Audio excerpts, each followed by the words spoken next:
Opioids have become a double-edged sword. Something that was once considered a cure has now become a curse, stealing away many individuals' lives. Good morning.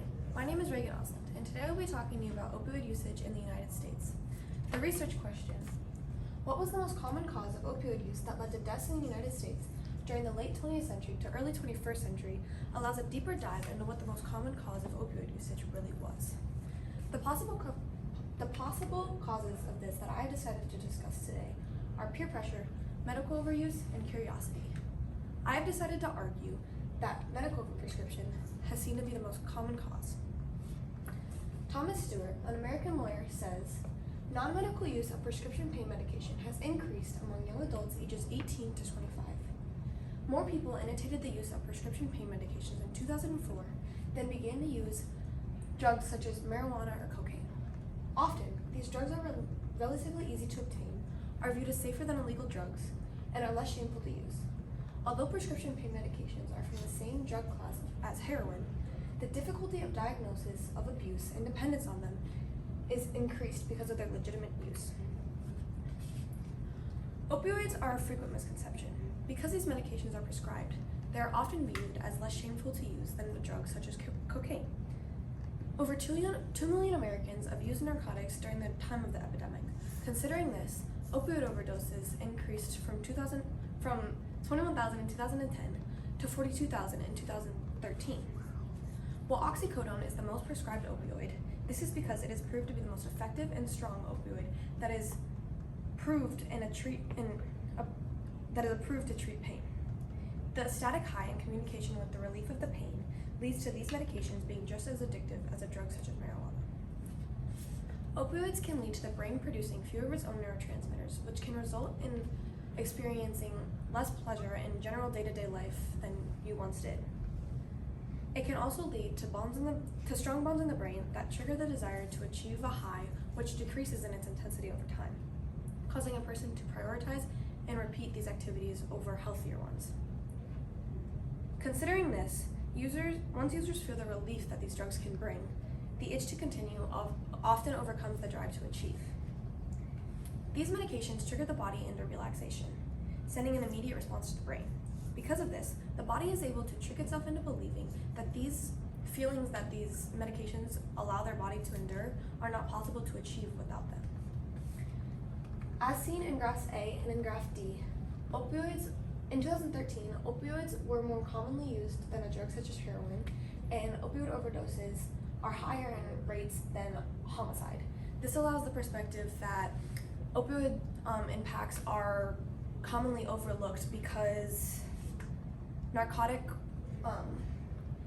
deaths are higher in quantity, but homicide rates are more frequently talked about. Now to talk about peer pressure. Most definitions of peer pressure clearly state that people are motivated to act and think in a specific way because they have been encouraged, supported, or pressured to do something by a peer. Adolescence is a transitional period, often related to less dependence on the family and more time being spent with their peer groups. As I had previously mentioned, non-medical use of prescription pain medications increased among young adults ages 18 to 25. During these prime years of life, peers have a large impact on a person and who they become. The late teen years to early 20s are extremely important in the sense of making the correct choices to impact your future, but it is also when a person is the most easily influenced. During these years, many begin to discover self-medication. A lot of the time, if someone is shown what feels like the positive impacts and feelings that these drugs allow their body to feel, it is easy to say that they are likely to try them based on the individuals around them doing them as well and influencing them to do it with them. This is not only accurate for opioids, as illegal drugs are often highly pushed into society by others as well.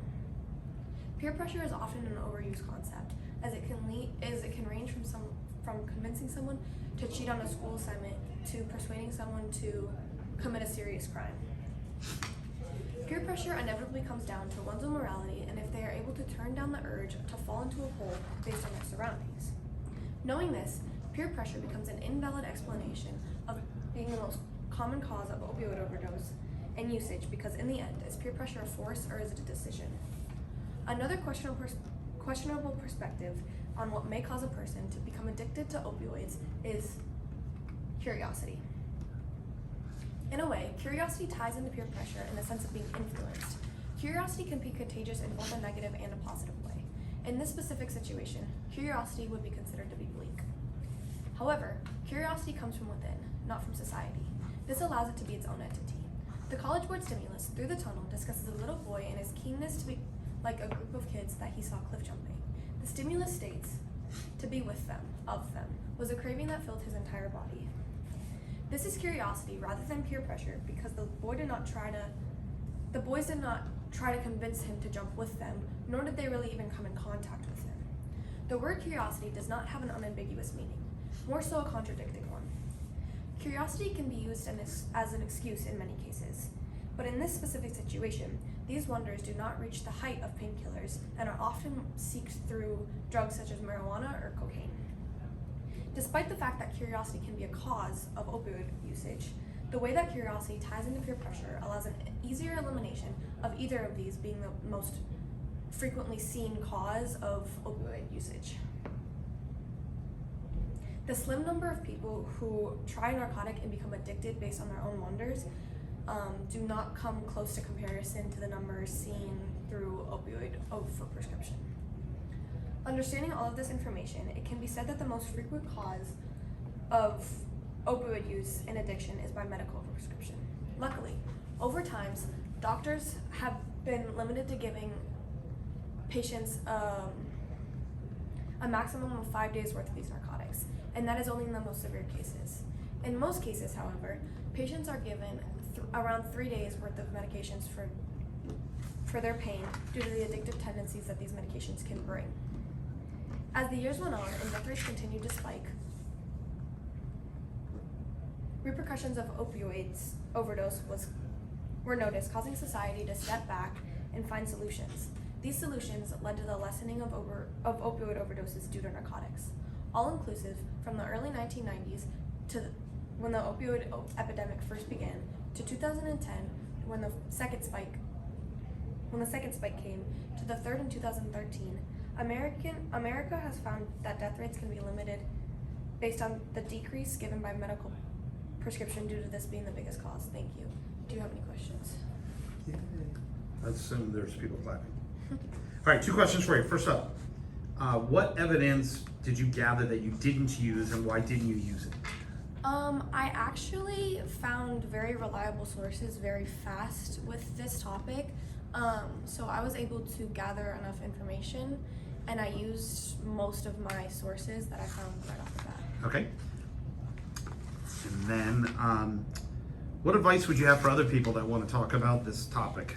Some advice that I would have for another person that wanted to talk about this topic was it's helpful to have prior knowledge of the topic so that you are able to discuss it knowing what you are talking